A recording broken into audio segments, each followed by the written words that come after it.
partnership question of O levels accounting or IGCSE accounting. But right now, this is a question of O levels accounting, November 2016, paper 21, question number 5. And आपके पास यहाँ पर दो partners हैं, Lee and Yang in partnership, sharing profit and ratio 3:2, profit and sharing ratio 3:2 ले रहे हैं। Interest on capital जो है 4% पर एनम है बेटा। इंटरेस्ट ऑन ड्राइंग जो है आपकी 10% पर एनम है। सैलरी दोनों पार्टनर्स दे रहे हैं 8,000 और 5,000। और इसके बाद जो है फॉलोइंग चीजें एक्सपेक्टेड दिया हुआ है 30 सितंबर 2000। आपके पास जो अकाउंटिंग का जो साल खत्म हो रहा है बेटा 30 सितंबर हो रहा है, वो डेट को याद रखिएगा। सर इसको सॉल्व करने से पहले हमें एडजस्टमेंट्स आनी चाहिए। एडजस्टमेंट्स कैसे होंगी, किस तरह होंगी, वो बना रहा हूँ, आप देख सकते हो। सबसे पहली एडजस्टमेंट इधर क्या दी हुई है आपके पास, रिगार्डिंग इन्वेंट्री दी हुई है।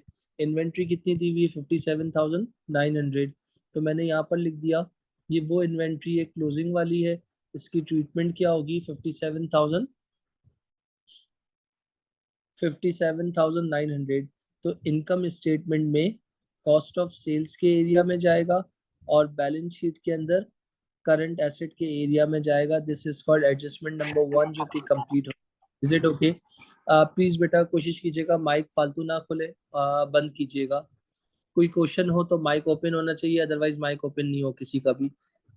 अच्छा, सेकंड एडजस्टमेंट में लिखा हुआ है, जितने बच्चे सुन रहे हो आपके पास सेकंड एडजस्टमेंट में बोला है कि किया था गुड्स उधार पे 2,800 रुपये, had not been recorded in the books. तो इसका मतलब सेल ऑफ गुड्स की बात कर रहा हूँ। तो सामान मैंने उधार पे बेचा था, किसको बेचा था बेटा, ट्रेड रिसीवेबल्स को। तो मैं क्या करूंगा, यहाँ पर देख लूंगा ट्रेड रिसीवेबल्स कितने हैं, ये रहे बेटा ट्रेड रिसीवेबल्स 69,200 है। और दूसरा क्या है, sale of goods on credit. तो गुड्स मतलब परचेजेस हो गई बेटा, वो कितनी दी हुई है 295,000। तो यहाँ पर मैं क्या करूंगा, sale of goods on credit 295,000। सामान कितने का बेचा है वो देखना है। Sale of goods on on credit to कितने से बेचा है आपने,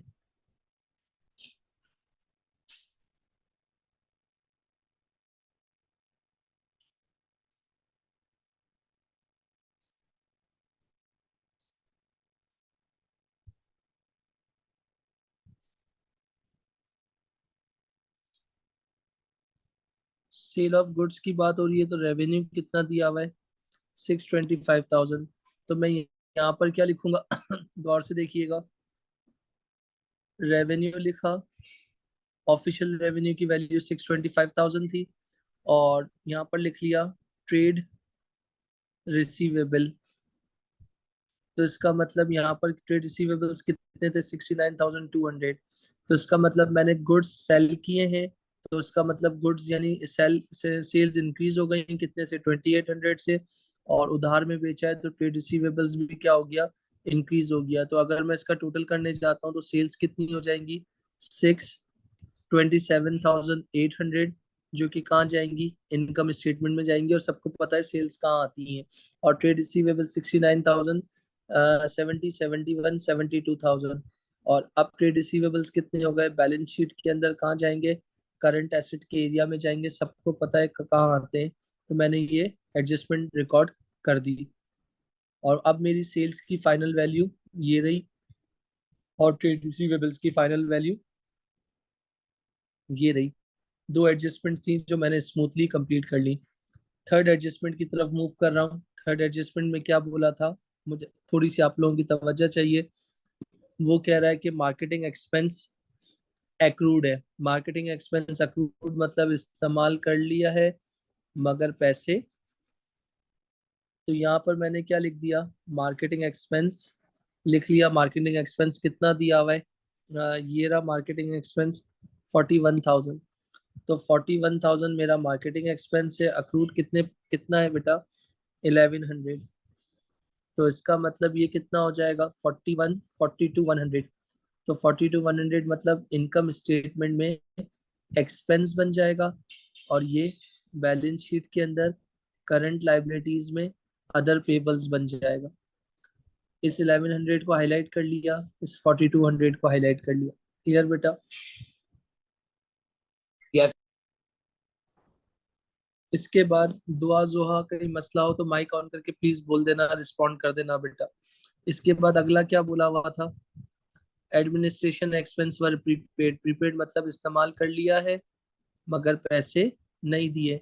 तो यहाँ पर क्या लिखूंगा? एडमिन एक्सपेंस कितना था? 16,800 माइनस कितना प्रीपेड है? 250। 16,800 में से 250 निकाल दूंगा तो कितना आ जाएगा? 16,550, जो कि इनकम स्टेटमेंट में क्या बनेगा? एक्सपेंस बनेगा। और ये बैलेंस शीट के अंदर करंट एसेट्स में अदर रिसीवेबल्स बन जाएगा। मैं ये एक्सपेक्ट कर रहा हूँ कि मैंने आप लोगों को सोल ट्रेडर बहुत अच्छे से पढ़ाया था, बहुत जान लगा के पढ़ाया था, तो आपको कोई मसला होना नहीं चाहिए।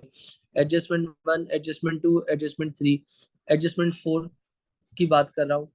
एडजस्टमेंट 4 की अगर बात करने जा रहा हूँ तो एडजस्टमेंट 4 में क्या हुआ था कि एक बंदा था, पार्टनर था, जिसकी सैलरी थी किसको गलती से पे कर दी थी? पार्टनर की सैलरी ली एंड यांग को गलती से पे कर दी है, मगर ये किस में जानी थी? Wages and these had been posted to wages and salary account, और हमने पार्टनर्स को देनी थी मगर हम लोगों ने वेजेस एंड सैलरी में डाल दी है। तो ये क्या कर दूंगा? Wages and salary. Wages and salary की ऑफिशियल अमाउंट कितनी दी हुई है? ये रही 153,000। वेजेस एंड सैलरी हमेशा एम्प्लॉय को दी जाती है, मगर हमने एम्प्लॉयर की सैलरी भी इसमें रिकॉर्ड कर दी है। तो 153,000 में से 8,000 माइनस कर दिया, इसके बाद 5,000 माइनस कर दिया। तो ये कहाँ जाएगा? ये दोनों वैल्यूज करंट अकाउंट में जाएगी। एक किस में, ये किस में जाएगी बेटा? करंट अकाउंट में, यांग के करंट अकाउंट में चली जाएगी। और ये किसके करंट अकाउंट में चली जाएगी? ली और यांग के अकाउंट में चली जाएगी, जिसको मैंने 8,000 को सर्कल कर लिया और 5,000 को मैंने सर्कल कर लिया। तो 153,000 में से 8,000 और 5,000 अगर मैं निकाल देता हूँ तो मेरी सैलरीज कितनी हो जाएंगी? 140,000, जो कि कहाँ जाएंगी? इनकम स्टेटमेंट में एक्सपेंस बन जाएंगी। ऑनर्स की सैलरी थी, गलती से आप लोगों ने किस में डाल दी थी बेटा? वेजेस एंड सैलरी में डाल दी थी, तो मुझे याद आया तो मैंने वेजेस और सैलरी में से निकाल ली। और करंट अकाउंट जब बनाऊंगा तो उसमें रिकॉर्ड करूंगा, एक एक एंट्रीज को आपको उसमें प्लॉट करना सिखा दूंगा इंशाल्लाह। नेक्स्ट एडजस्टमेंट की सर तरफ मूव कर रहा हूँ। जी बोलो बेटा। सर आपने इससे ऊपर एडमिनिस्ट्रेशन एक्सपेंस में ना वो फाइनल इनकम स्टेटमेंट में गलत लिख दी। वो 1650 था ना, आपने बोला था जी बेटा। 16,550। तो थैंक यू बेटा, वही बता। जजाक। थैंक यू बेटा। 16,000। आपने मुझे होमवर्क सबमिट नहीं किया है मेरे बच्चे। सर अभी कर दूंगा। डेडलाइन पे मिस नहीं करना मेरा प्यारा बेटा। अच्छा बेटा। Okay sir. अब ये वाली एडजस्टमेंट बोल रहा है ऑफिस फिक्सचर था।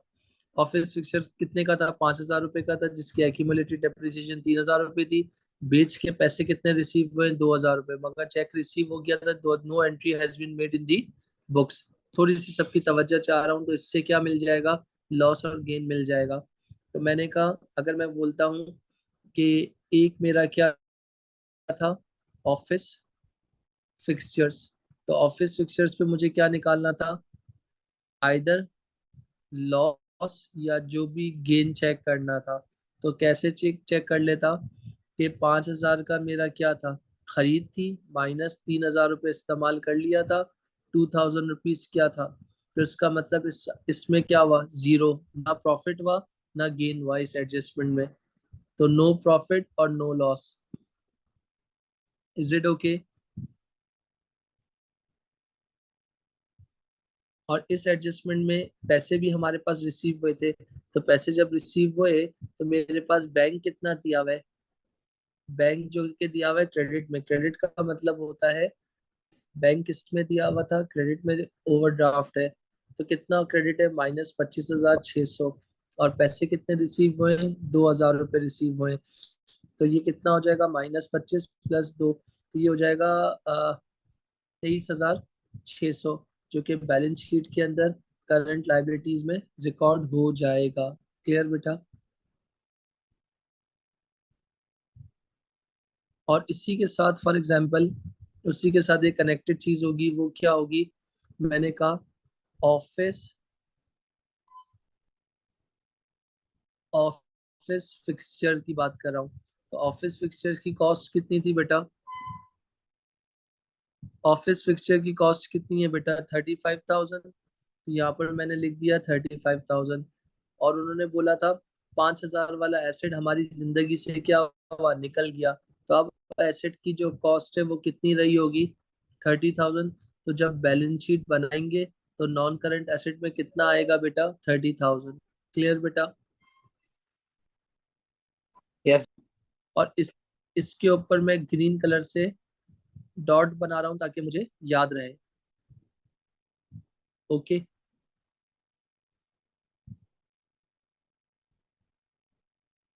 और इसी के साथ साथ नेक्स्ट एडजस्टमेंट कौन सी थी बेटा?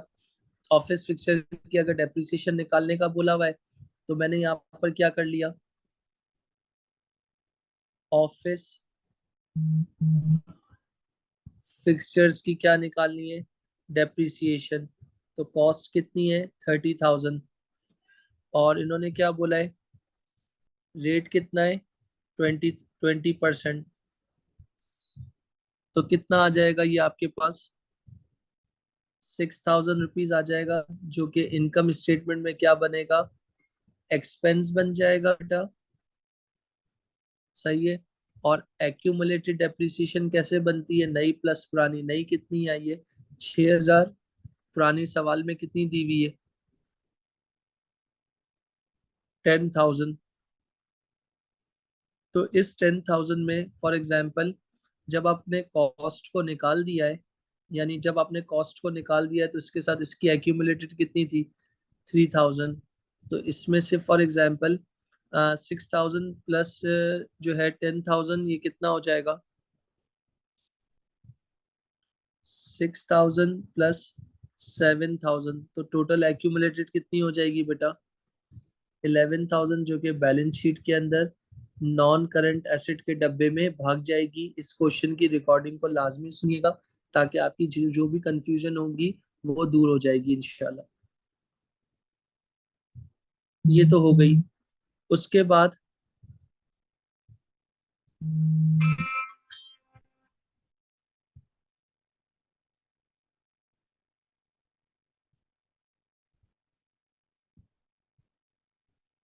इसके बाद अगला एसेट कौन सा था मेरा?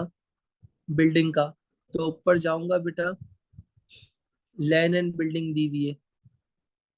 तो लैंड एंड बिल्डिंग कितनी दी हुई है मेरे पास? सवाल में देखता हूँ 200,000 दी हुई है। तो उन्होंने बोला था कि लैंड डेप्रिशिएट नहीं होती। तो लैंड की कीमत कितनी थी? 100,000 की क्या की? लैंड माइनस कर दी। तो बिल्डिंग कितनी आ जाएगी? तो अब बिल्डिंग की डेप्रिसिएशन निकालूंगा तो ये कितना हो जाएगा? 100,000 हो गया। 100,000 का 2% कितना हो गया बेटा? 2,000 हो गया, जो कि इनकम स्टेटमेंट में क्या बनेगा? एक्सपेंस बनेगा। और एक्यूमुलेटेड मतलब नई कितनी आई है? 2,000। पुरानी कितनी दी हुई है बेटा? 22,000। तो 22 प्लस 2 कितना हो गया? 24,000, जो कि कहाँ जाएगा? बैलेंस शीट के अंदर नॉन करंट एसेट के एरिया में रिकॉर्ड हो जाएगा। तो ये बन गई आपके पास सर ये वाली। वैसे जी बेटा बोले। क्वेश्चन था, ये जो आपने इससे पहले वाली एंट्री बनाई थी उसमें सिक्स हाँ थाउजेंड मेरी प्लस बच्ची। 7 मैंने किया तो 13,000 आ रहे। किसका कह रही हो मेरी बच्ची? 6,000 प्लस 7,000 आपने किया नहीं। ना, आपका हाँ 11,000 हाँ। आ रहे, लेकिन मेरा 13 एक आ रहा है। एक मिनट मैंने मेरी डबल बच्ची। चेक किया। 10,000 माइनस 3,000, 7,000, 7 प्लस 6। एक मिनट बेटा, 7 प्लस 6। ओके, मेरी मिस्टेक है, कैलकुलेशन एरर था। थैंक यू बेटा जोआ। Okay sir. यार अगर ऐसे ही सारे आंसर्स शुरू से ही पढ़ने दे देती तो फिर एकदम चीटी बन जाती ना बाकी बच्चों की तरह। खैर, दे रहा है, दुरुस्त है, इंशाल्लाह अच्छा करेंगे। चलो, इसके बाद नेक्स्ट क्या था आपके पास? कंप्यूटर। तो कंप्यूटर की डेप्रिसिएशन निकालनी है। तो कंप्यूटर की डेप्रिसिएशन अल्हम्दुलिल्लाह आप सबको पता है, कंप्यूटर में तो कोई एडजस्टमेंट नहीं हुई थी। तो कंप्यूटर की कॉस्ट कितनी है मेरे बच्चों? कंप्यूटर की कॉस्ट है 60,000 रुपये, पुरानी डेप्रिसिएशन कितनी है 20,000 रुपये। तो 60,000 माइनस 20,000, तो 60 में से 20 निकल जाएगा, मेरे ख्याल से 40,000। तो 40 में से कितने परसेंट बोला है इन्होंने डेप्रिसिएशन का? 30% बोला है। तो 40,000 का 30% कितना हो गया? 12,000, जो कि कहाँ जाएगा? इनकम स्टेटमेंट में एक्सपेंस बन जाएगा। तो मैंने इसको क्या कर लिया, 12,000 को सर्कल कर लिया। और ये कितना था? ये जो 60,000 था ये बैलेंस शीट में नॉन करंट एसेट में चला जाएगा। एक्यूमुलेटेड कैसे बना होगा? पुरानी नई डेप्रिसिएशन कितनी है? 12,000, पुरानी डेप्रिसिएशन कितनी है? 20,000। तो टोटल कितना हो जाएगा आपके पास? 32,000। एग्री? ये कहाँ जाएगा? बैलेंस शीट के अंदर नॉन करंट एसेट के डब्बे में भाग जाएगा। तो यहाँ पर मैं क्या रिकॉर्ड कर दूंगा? 32,000। क्लियर? सर अब आखिरी एडजस्टमेंट रह गई है, वो बना रहा हूँ, जरा देख लीजिएगा। Trade receivables. Sir trade receivables की अगर बात कर रहा हूँ तो ट्रेड रिसीवेबल्स में ऊपर एडजस्टमेंट की थी क्योंकि मुझे याद पड़ता है। तो ट्रेड रिसीवेबल्स ये रहे, ये देखो, ये रहे ट्रेड रिसीवेबल्स, ये रहे।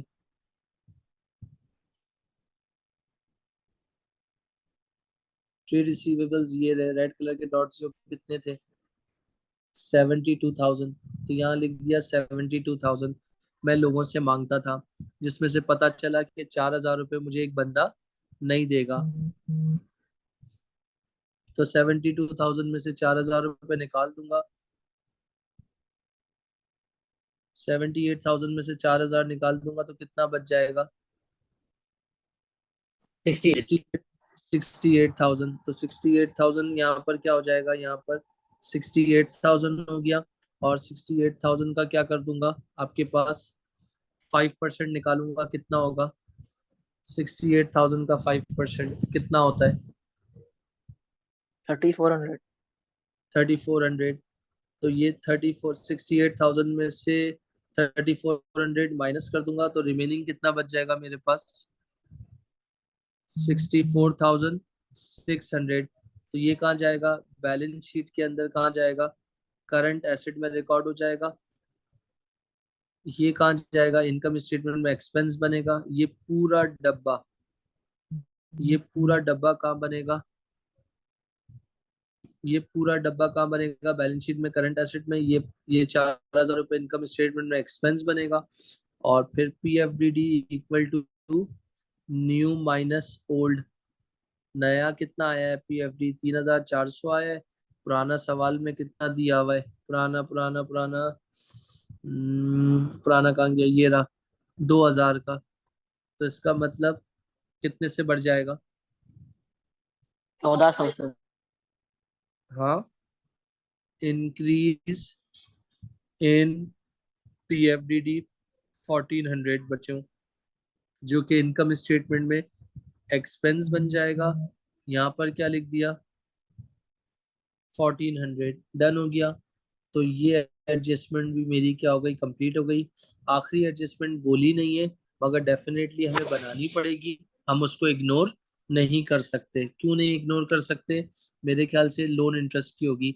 मैंने कहा मुझे कर्जा दोगे? हाँ, बोला दे रहा हूँ। 1,20,000। बोला जब वापस दोगे ना तो हम आपसे कितने परसेंट ऊपर लेंगे? 5% ऊपर लेंगे। मैंने कहा कोई बात नहीं, मुझे पैसों की जरूरत है तो मैं ये भी देने के लिए तैयार हूँ। 1,20,000 मेरा कर्जा था, उसका 5% निकाल लो। अगर मेरे पास खुद के पैसे होते तो मुझे किसी से कर्जे लेने की नौबत नहीं पड़ती। तो 1,20,000 का 5% कितना होता है? 6,000 6,000। रुपये, जो इनकम स्टेटमेंट में क्या बनेगा? एक्सपेंस बनेगा दोस्तों। और कर्जा कितना पे कितना करना था? इंटरेस्ट 6,000 पे करना था। आपने कितना पे कर दिया? 4,000, जो कि आप गलत कर रहे हो ना। पे कितना करना था? 6,000। आपने कितना पे किया है? 4,000।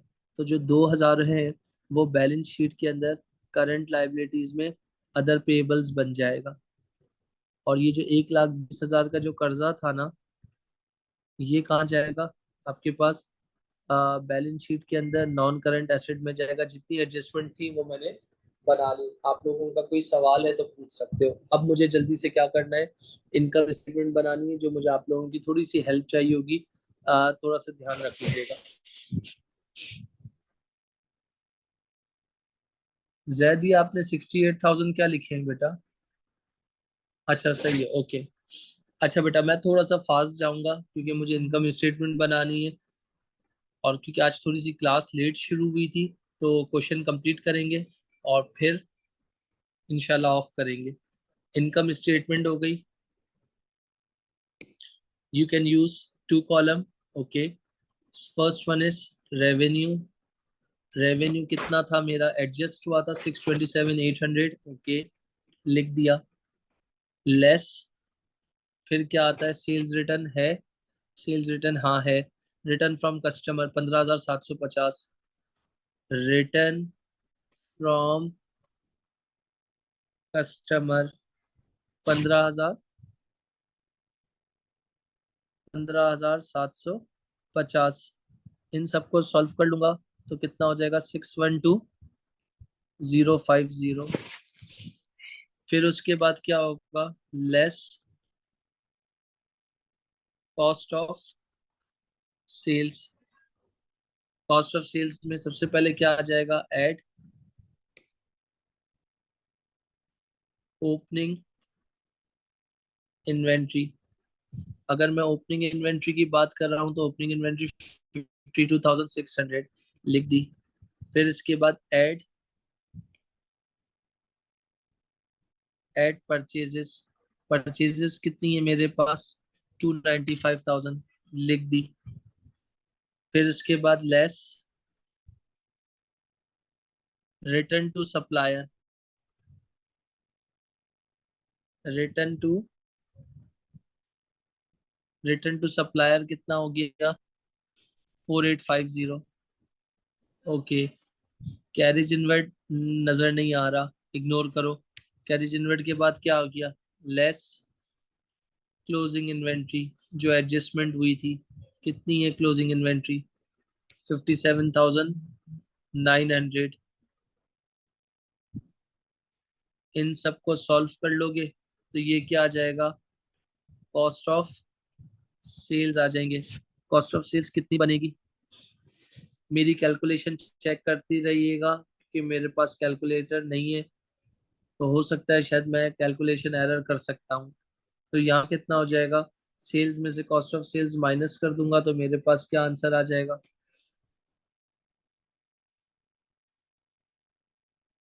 Gross profit. ग्रॉस प्रॉफिट कितना आएगा बता सकते हैं? 327,200। फिर उसके बाद क्या करूंगा? Less expenses. एक्सपेंसेस में सबसे पहले क्या आ सकता है? एक्सपेंसेस में आ गया जनरल एक्सपेंस 27,500। 27,000,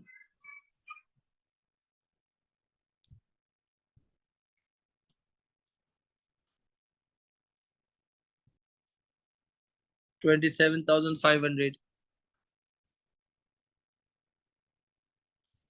जनरल एक्सपेंस के बाद क्या हो गया? Heat and light 5,300।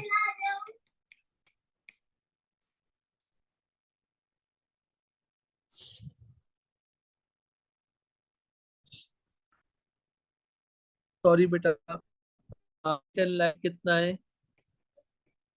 Heat and light आपके पास था 5,300, ओके। हीट एंड लाइट के बाद हमारे पास मार्केटिंग, उसमें एडजस्टमेंट थी तो 52,100। मार्केटिंग एक्सपेंस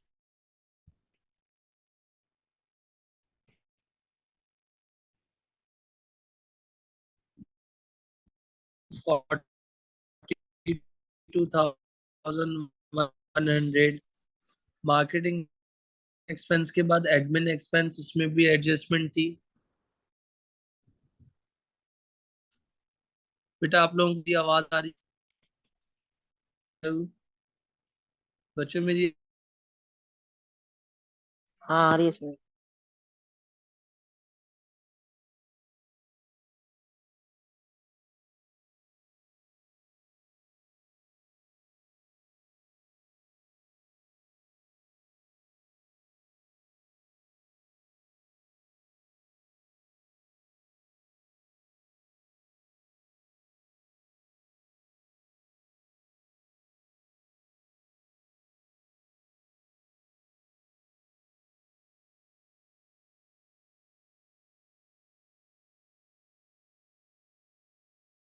बेटा आप लोगों को मेरी आवाज आ रही है? शायद इंटरनेट का इशू था।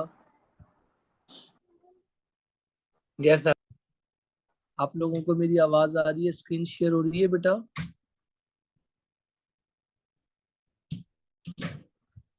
जी सर आ रही है। ओके बेटा, मेरा थोड़ा सा इंटरनेट डिस्कनेक्ट हुआ था। चेक करें आप लोगों के पास, सबके पास स्क्रीन शो हो रही है, मेरी आवाज आ रही है?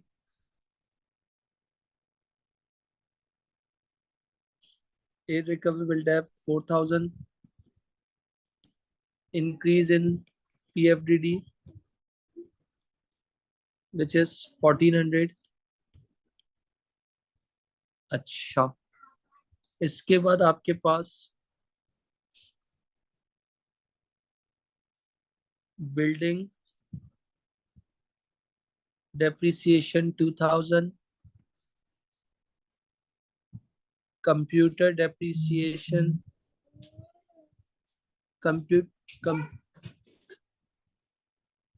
कंप्यूटर डेप्रिसिएशन आपके पास कितना होगा?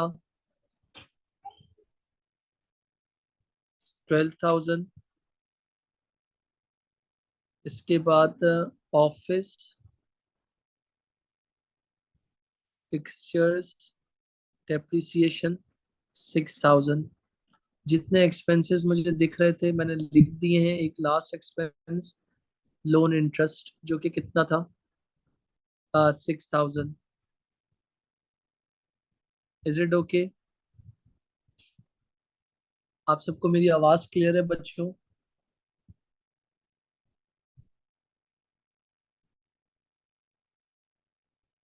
हेलो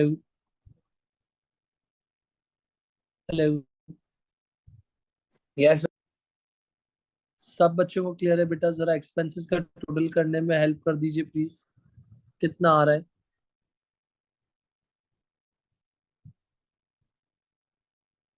टोटल मेरे पास जो एक्सपेंसेस है ना वो कितने हैं?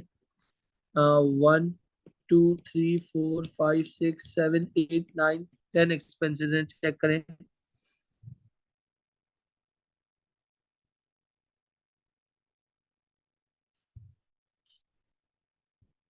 जनरल एक्सपेंस था, मैंने लिख दिया। हीट एंड लाइट था, मैंने लिख दिया। मार्केटिंग एक्सपेंस था, लिख दिया। वेजेस एंड सैलरी शायद मैं डालना भूल गया हूँ। वेजेस एंड सैलरी,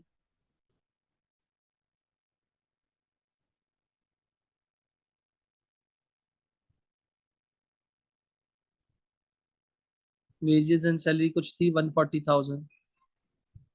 सारे एक्सपेंसेस का टोटल कर लीजिए, मेरे हिसाब से कुछ बन रहे हैं 262,850। तो आपके पास, मैंने कहा अगर मैं आपसे एक छोटा सा सवाल पूछता हूँ, मैंने कहा दिस इज माई अर्निंग्स, मैं इतना कमाता हूँ 327,200, और दिस इज माई एक्सपेंसेस। तो इसका मतलब ग्रॉस प्रॉफिट में से एक्सपेंसेस माइनस करता हूँ, और अगर आंसर मेरा पॉजिटिव आ रहा है तो विच मीन्स मुझे क्या हुआ है? प्रॉफिट फॉर द ईयर कितना आएगा बता सकते हैं? 64,350 मेरे पास शो हो रहा है। आप एक बार माइनस करके देख लीजिए आपके पास कितना आ रहा है।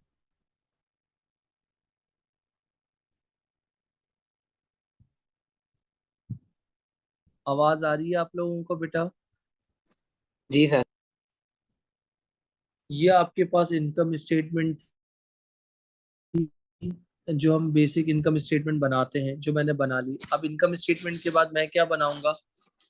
क्योंकि पार्टनरशिप कर रहे हो तो इसका मतलब क्या होगा? This is called appropriation account. Appropriation account इस वजह से बनाते हैं ताकि पार्टनर्स का इंडिविजुअल मुझे प्रॉफिट शेयर पता लग जाए। मुझे क्वेश्चन में क्या हुआ था, प्रॉफिट हुआ था और कितने का हुआ था, 64,350 का मेरा क्या था, प्रॉफिट था। अगला स्टेप क्या होता है, interest add interest on drawings. Interest on drawings का मतलब क्या होगा बेटा, अगर पार्टनर्स ने बिजनेस में ज्यादा विड्रॉ कर लिया है, एक पार्टनर का नाम ली था, एक पार्टनर का नाम यांग था, इंटरेस्ट ऑन ड्राइंग कब आएगा, कितने परसेंट है, 10% है। ड्राइंग्स कितनी है बेटा इनकी, 15,000 और 9,000। तो ली का जो 15,000 का 10% है, तो ये कितना हो जाएगा, 1,500। और यांग का 9,000 का 10% कितना हो गया, 900। तो 1,500 और 900 कितना हो गया मेरे पास, 2,400। अगर ये फॉर एग्जाम्पल 10% नहीं गिवन होता तो मैं पूरा स्टेप क्या करता, इग्नोर कर देता। जोहा क्लियर है बेटा, दुआ क्लियर है मेरी बच्चियों, जोहा है दुआ बेटा। जी सर क्लियर। ओके मेरे बच्चों, इसके बाद अगला कौन था, ली था। एक और कौन था, यांग था। इन लोगों की कैपिटल इन्वेस्ट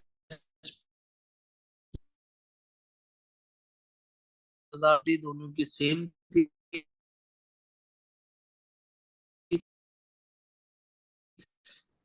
और वो कितना था बेटा, 4% था।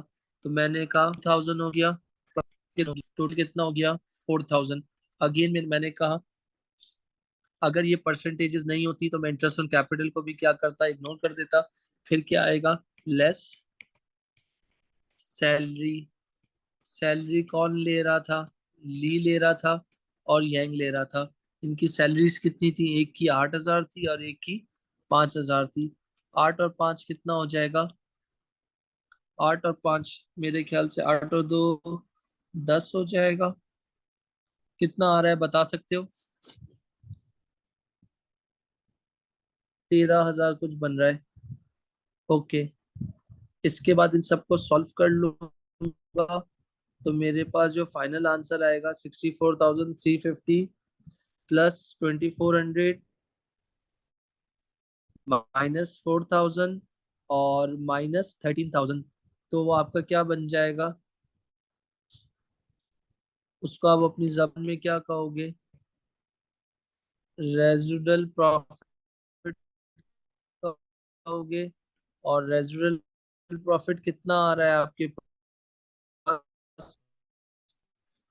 49,750। तो फिर क्या करोगे, पार्ट में किस को मैं बांटूंगा, पार्ट तो 49,750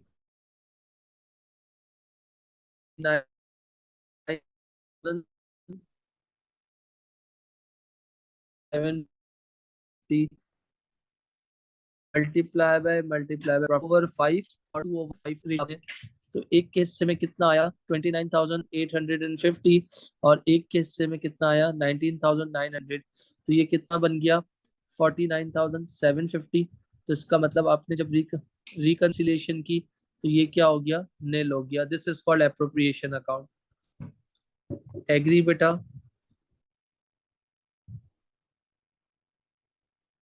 यहाँ तक क्लियर है मेरे बच्चों। सर लास्ट टाइम अभी समझा दें। एप्रोप्रिएशन क्या बेटा, सर जो अभी आपने लास्ट में करवाया वो वापस समझा दिएगा। क्या लास्ट में बेटा, वो मैथ्स अप्लाई करना था। रेशियो कितना था, 2 था, 3:2 था मेरे ख्याल से। तो ये 3 ली का था और 2 रियांग का था। तो इनका सम कितना हो गया, 5। तो 3/5 हो गया, रेशियो 2/5, उस रेशियो में बांट दिया, खत्म हो गया। क्लियर। Okay sir clear. अच्छा बेटा, अब मैं इसके बाद क्या था, मुझे इसके बाद क्या था, करंट अकाउंट बनाना है। करंट अकाउंट में सबसे पहले कितनी साइड्स थी, ये मैंने कहा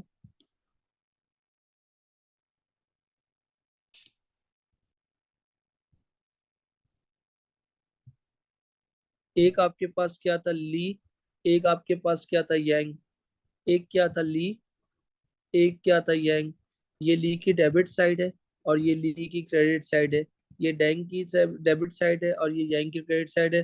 करंट अकाउंट बैलेंसेस इनके देख लेते हैं। अगर करंट अकाउंट बैलेंसेस हमारे पास कितने हैं, क्या है, उस हिसाब से दोनों क्रेडिट हैं, 4,300 और 2,900। तो बैलेंस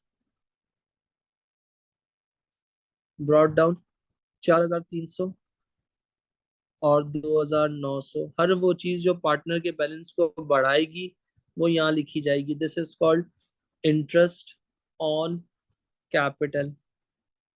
इंटरेस्ट ऑन कैपिटल कितना था, 2,000 2,000, तो लिख दो 2,000 और 2,000। सैलरी कितनी थी, ली की मेरे ख्याल से 8,000 थी, यांग की 5,000 थी। शेयर ऑफ प्रॉफिट कितना था, एक का 29,850 था, एक का 19,900।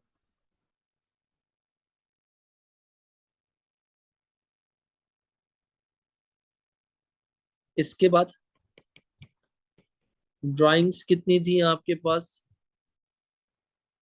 जो नॉर्मल ड्राइंग थी 15,000 और 9,000, तो लिख दो 15,000 और 9,000।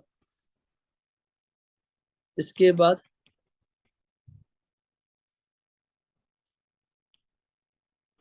इंटरेस्ट ऑन ड्राइंग्स कितने थे,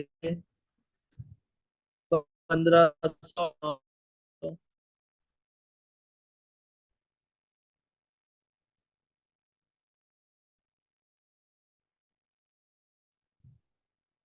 इसके बाद आपने ड्राइंग्स की थी, एडिशनल ड्राइंग्स यानी जो किसकी की थी, सैलरी की थी, जो मैंने आपको 8,000 और 5,000, 8,000 और 5,000। सर बैलेंसिंग करनी है, करूंगा यहाँ पर क्लोज दिया इसको, यहाँ पर क्लोज कर दिया, क्लोज कर दिया, क्लोज किया। डेट बड़ी है।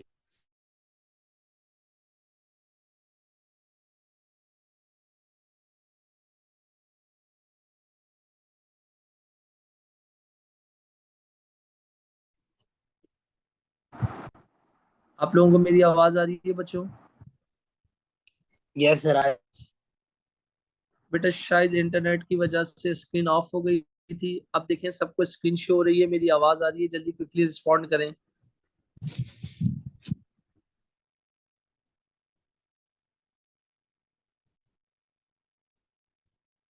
44,150, 44,150 में से इन सबको माइनस कर दूंगा तो मेरे पास जो बैलेंस कैरी डाउन आ जाएगा, कितना आ जाएगा, 19,650। दोनों साइड्स इक्वल हो गई। सी डी यहाँ पर हुआ है, तो बी डी कहाँ हो जाएगा, 19,650। एग्री बेटा? Yes sir. अच्छा बेटा, 19, 5 और 2 7, 7 और 2 9, 9,900, 9,900, 9 और 9 18 हो गया, 18 और 10 29, 29, 29,900, 29,900 में 30, 30,800 मेरे ख्याल से। तो ये कितना बच गया, 29,800 हो गया। 29,800 में से 14,900 निकाल दो तो कितना हो जाएगा आपके पास? 15,800।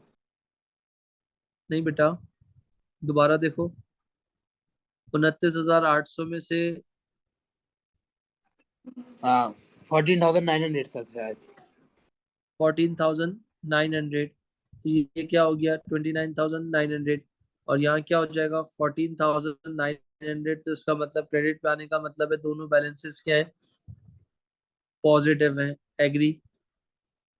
करंट अकाउंट भी बन गया। करंट अकाउंट के बाद क्या बनाना है हम लोगों ने, बैलेंस शीट बनानी है, जिसका दूसरा नाम क्या होता है,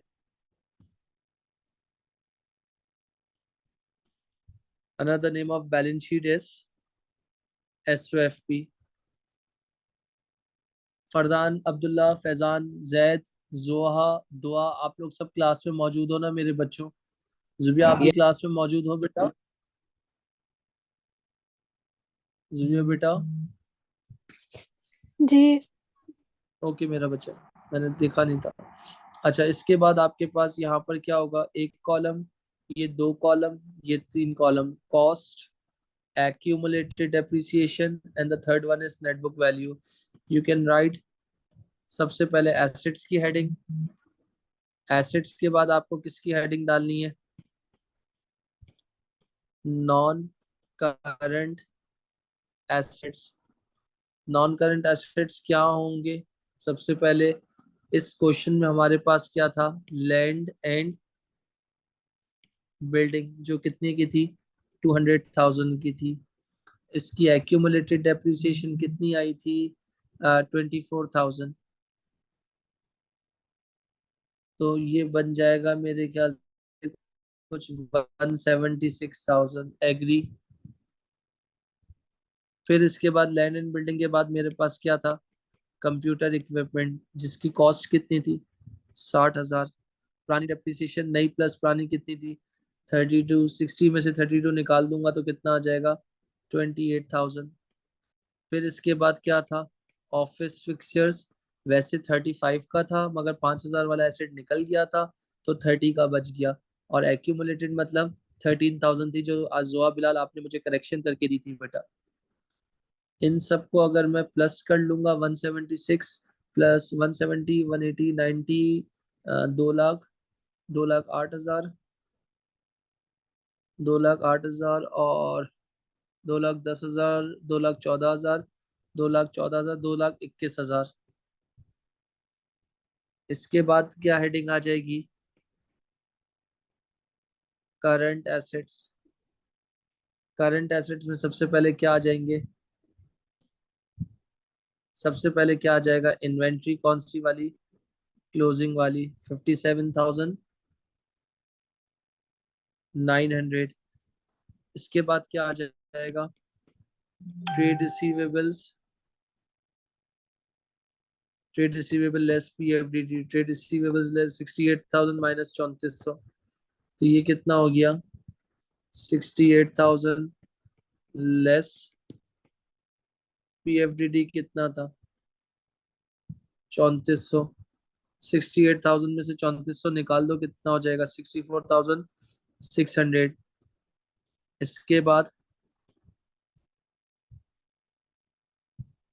अदर रिसीवेबल्स, अदर रिसीवेबल्स कितने हैं?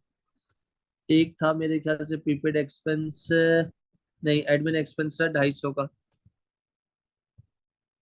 कैश इन हैंड भी नहीं है, कैश एट बैंक भी नहीं है, तो इन तीनों को प्लस कर लूंगा तो टोटल कितना आ जाएगा?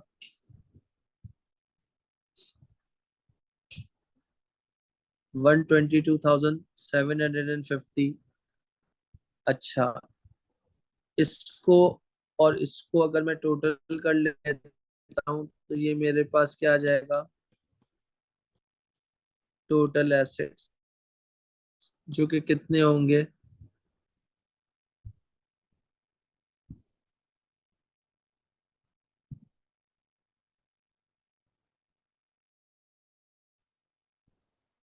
मैंने कहा ये मेरे पास क्या थे? नॉन करंट था, और ये मेरे पास क्या था? करंट था। दोनों का टोटल कर लिया तो कितना आ रहा है? 343,750। चेक कर लो बेटा बच्चों, यही आ रहा है? यस सर, यही आ रहा है।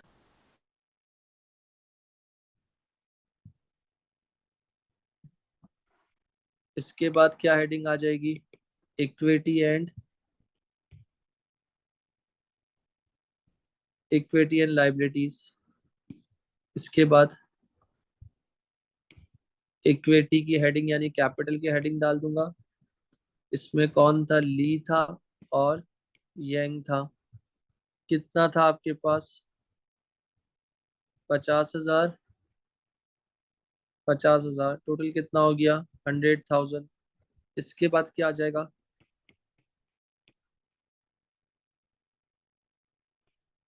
Current account. करंट अकाउंट की अगर बात कर रहा हूँ तो कितने पार्टनर्स हैं? ली और दूसरा यंग। ली कितना था? 19,650। इसके बाद 14,900। टोटल कर लूंगा, कितना आ जाएगा? 34,550। क्लियर बेटा? ये मेरा क्या है? इनका कैपिटल है। ये मेरे क्या है? करंट अकाउंट बैलेंसेस हैं। इसके बाद क्या होगा? ऐड नॉन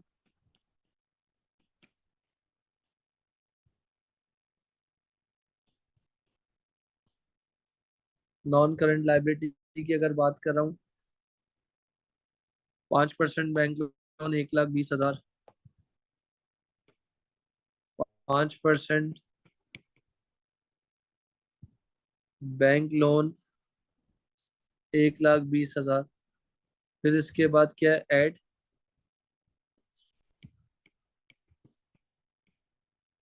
करंट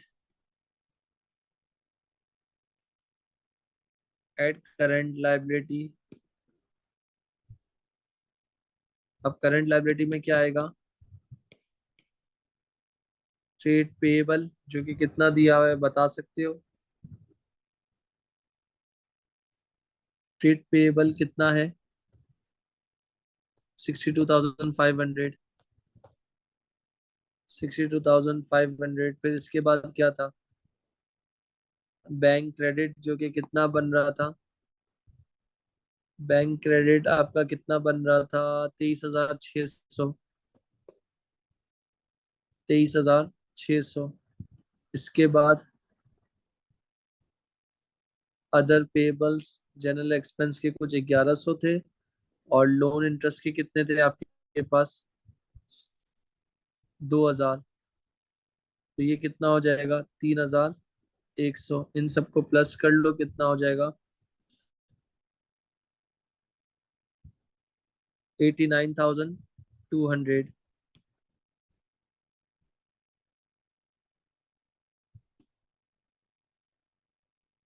तो इसका मतलब जितनी ब्लू कलर की वैल्यूज हैं इन सबको टोटल कर लो, तो ये क्या हो जाएगा? Total equity and liabilities 343,750।